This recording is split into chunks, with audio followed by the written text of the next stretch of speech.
Good day, my friends. I really want to wish everyone a happy Father's Day, or to all the guys out there, whether you have the two-legged, four-legged, or whatever is in your life. I hope you realize how special you are in this world.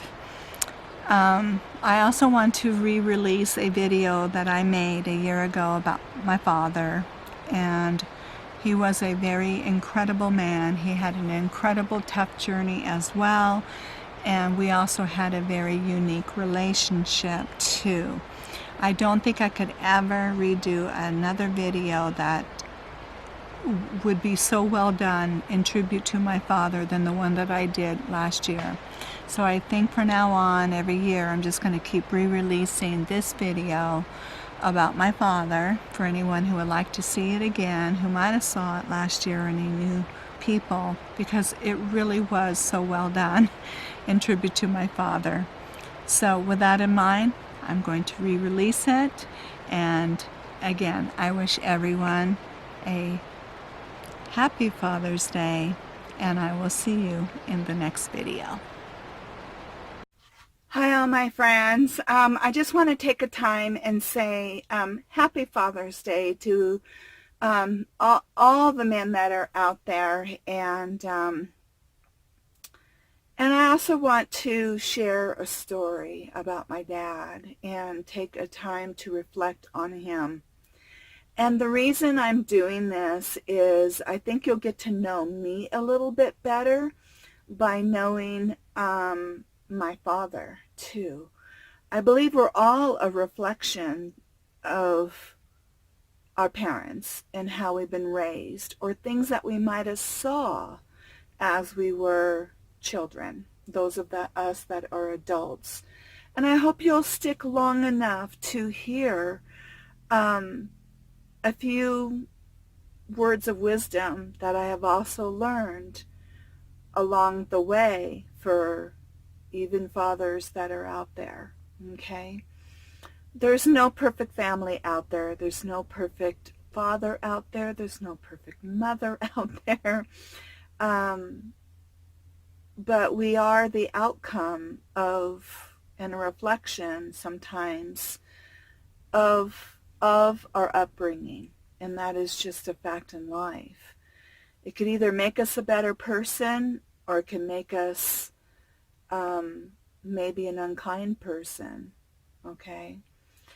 But in my case, I became a better person, even by watching the flaws of my own father, okay?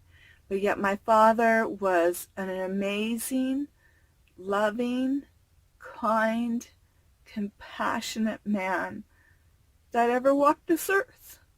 And he's no longer with us. He passed away in 2005. But I want to share a little bit about who he was, and in memory of him, and I think you'll get to know me a little bit better too, like I said, from his story. All right, so here we go. And I hope you'll stay long enough to hear, because it's a message of inspiration.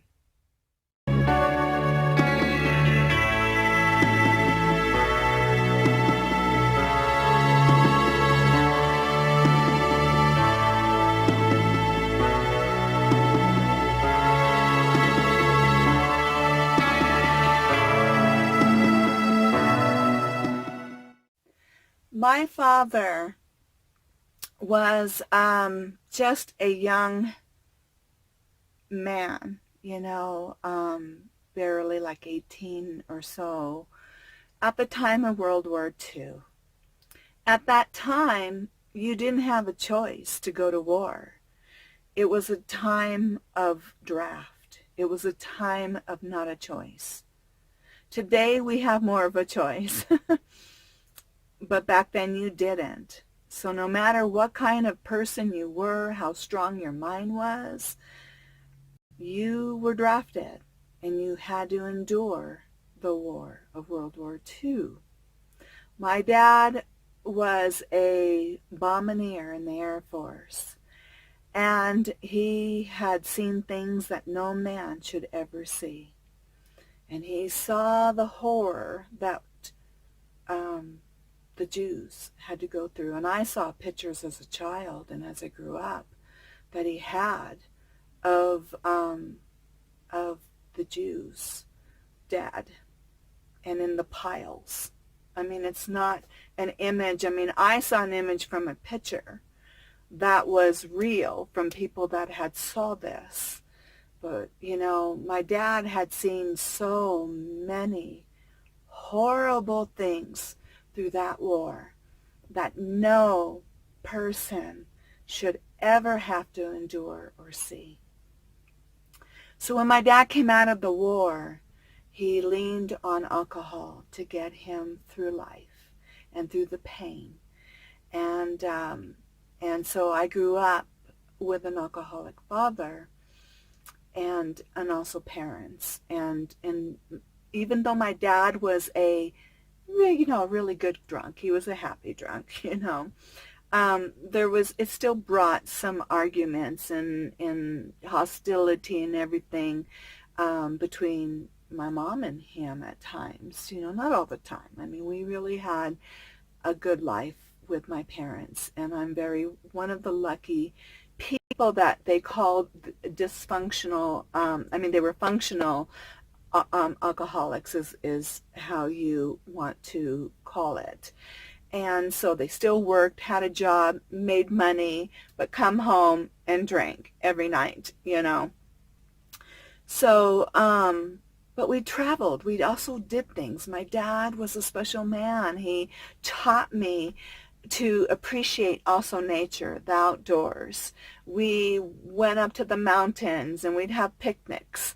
And he'd, take time to teach me to stop, listen to the wind, look at the bats flying at night and the stars. And we went out many times watching the meteor showers. And, he was, like I said, just still the kindest and sweetest man. And I'm very lucky to have a father like him. I just knew his background and how hard his memories haunted him of the war, and him knowing other fellow men that were in the Air Force that didn't make it. And of course you go through life going, well, why did I make it and why didn't they make it? And so many questions like that they go through life. And the sound of war and everything. I mean, there's so many things that can haunt a person going through that. So as I grew up, I went through some hard times myself, and it put me back in a situation where I went back home. And during that time, my dad was still drunk and drinking, and so many times I've seen my dad so drunk that, I'd be picking him up off the floor. He's stumbling over everything. You blackouts and not remember anything. So I know the effects that alcohol can do to a person and a family.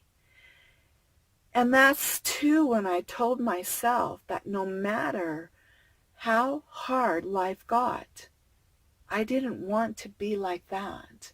I didn't want to reach to a substance like that or get to a point where I didn't have my mental faculty. I couldn't think.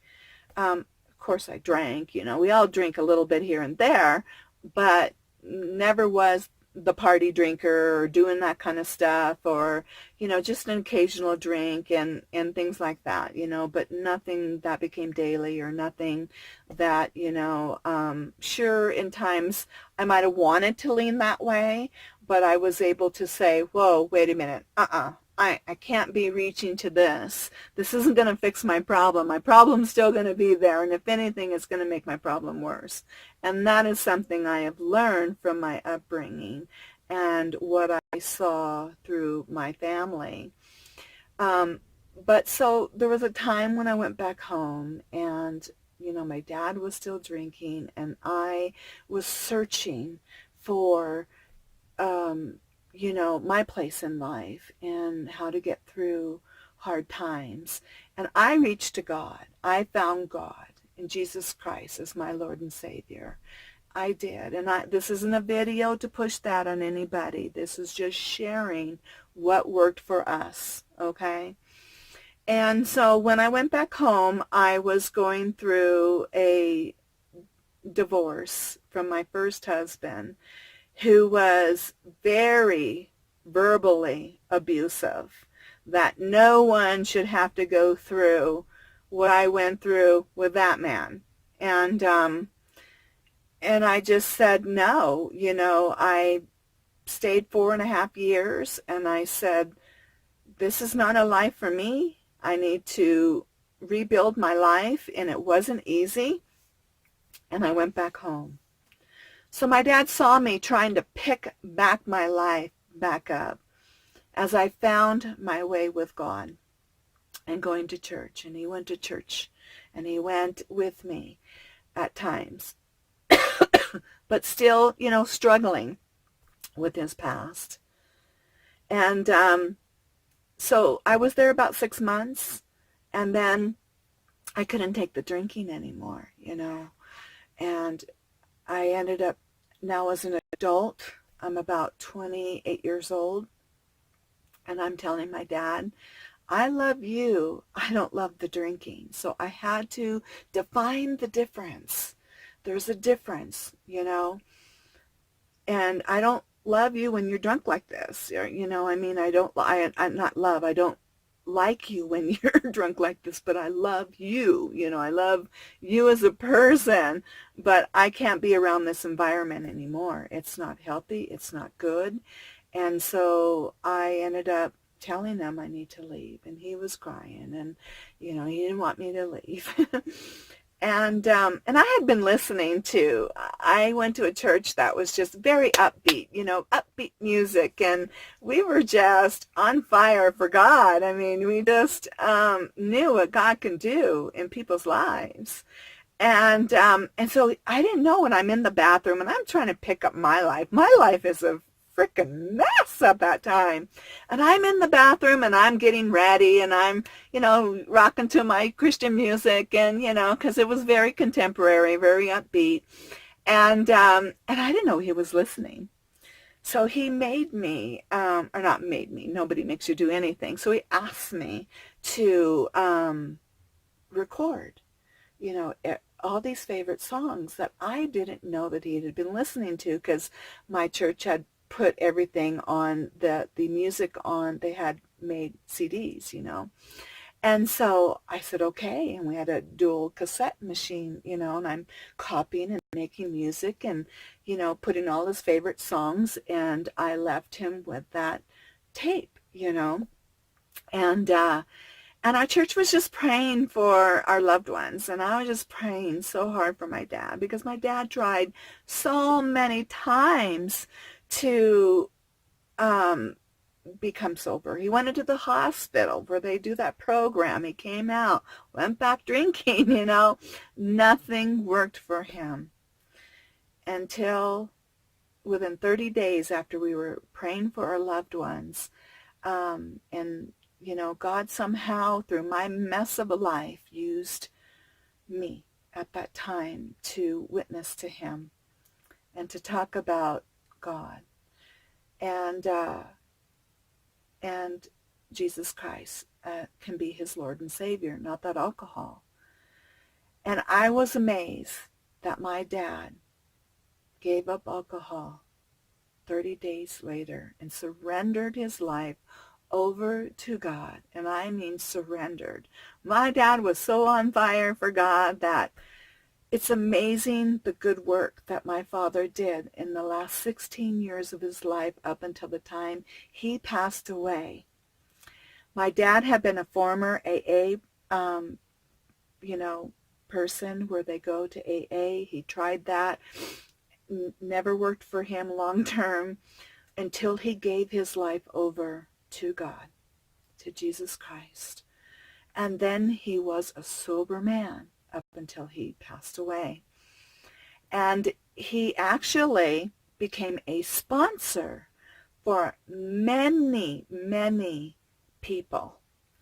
And he even formed his own Christian AA group, because in the regular one, it's only the God as you understand him. And so whoever, whatever you want it to be. So they couldn't always say who their God was, which to him it was Jesus Christ. So he formed his own Christian one. And those that wanted to be there, and they could freely say Jesus Christ. But he worked in both areas. So he sponsored many people, brought many people over to God. He was just a light. He would give you the shirt off of his back if he, could, to help people. He really had a heart to help people. What a transformation my dad was. He gave up smoking cigarettes, not the cigarette, and even if you can't give that up or anything, this is not a video of any kind of judgment, because there is no, I don't believe there is any judgment. And even in my Christian belief, there is no condemnation in Christ Jesus. And I don't think we get that in the church today. And I can talk to you about pain and hurt that I have had to go through even in a church. But I was able to separate and know that my salvation is not through these people. And I always have to keep my eyes up above. And people will let you down in this world. That is a fact. And we're all imperfect people, And so, but I don't put my eyes on them. I have to keep my eyes up above, because that's where my peace comes from. That's where my strength comes from. Not in how people react to me or treat me, or in the church or out of the church or anything like that. And I have had to go through way too much in life. Okay. And so wonder, I'm not looking at another substance or something to get me through all those difficult times. But lucky, my faith has always been very, very strong, So my father was such an amazing man that he became, a man that I looked up to. And I will always just admire and be lucky that I had a father like him in life. And last thing I want to share is something that he ended up having on the wall of his house. And when he passed away, I had to take this. I said, oh my gosh, in memory of my father. And this goes everywhere I go. And he lived by this to the day he died. It was, God grant me the serenity to accept the things I cannot change, courage to change the things I can, and the wisdom to know the difference. That's why I've always leaned on maybe, calling my van Serenity, because in memory of my father. But I also want to share this bottom part that's on this. And again, this isn't pushing a religion. This isn't pushing. I'm sharing what worked for us. And I can see, I can actually say I witnessed this, okay, of the transformation and change in my father. And it said, living one day at a time, enjoying one moment at a time, accepting hardships as a pathway to peace, taking as Jesus did this sinful world as it is, not as I would have it, trusting that you will make all things right if I surrender to your will, so that I may be reasonably happy in this life and supremely happy with you forever in the next. Amen. One of the things, and the last thing I would like to share, is I think too, in spite of the dysfunctional family that I also grew up in, my dad took time to be with us. even though he had his problems in life, and we all do, he took time. He spent time with us. I have so many memories of the time that I shared with my dad and my mom. I don't remember the things that he bought me. I really don't as a child. Not much. It was the memories. All those precious memories. Sometimes we can get so busy in life that we put off. Oh, well, I'll see you next week. Oh, when something else comes up. And then, and as we become adults and, you know, we can't take back time. Time is where we are now. And we have no, um, we don't have no guarantee of tomorrow. So all we have is today. And you never know if someone is going to get terminally ill, pass away, get sick, or whatever. So all we have is today in this moment. And I hope everyone, if you're a daughter or son, take time, spend time with your parent before they pass away. If you're a parent and you have a father and you have young children, make time for your children. Because those are the memories that they will remember for the rest of their life. Not like Daddy was busy all the time. Daddy never spent any time with me. I have seen in a few people's life that also was affected by not having a father. And so in that case, all I could do is say, I hope you could find, that father in God, and up above, or in maybe someone else who might be a father to you, someone you meet in your life. I have met a lot of elderly people, and there's so much wisdom. And maybe I've had an adopted grandmother that she wasn't my real grandmother, but boy, I loved her like as if she was my grandmother. So maybe reaching out there, going to an elderly home, maybe you'll meet someone that will touch your heart and be like a father to you. There's so many things that we can do to, fill that void, okay? But the one thing I would like to leave is, if you are a father or a child or an adult child, spend time with your father, with your parents, or father to child, and remember the most precious gift that you can give someone on this earth is you. And it is your time and making precious memories. And I'm going to leave you one last little precious gift that I got today, and it's outside, and it's the wind. So today I get to see a windy day, and I breezing off and on and think of my father, because my father's greatest gift too was to take time and make me or show me how to appreciate nature and the wind. And every time, so many times when I see wind, I think of my precious father. I love you all, and I'll see you in the next video.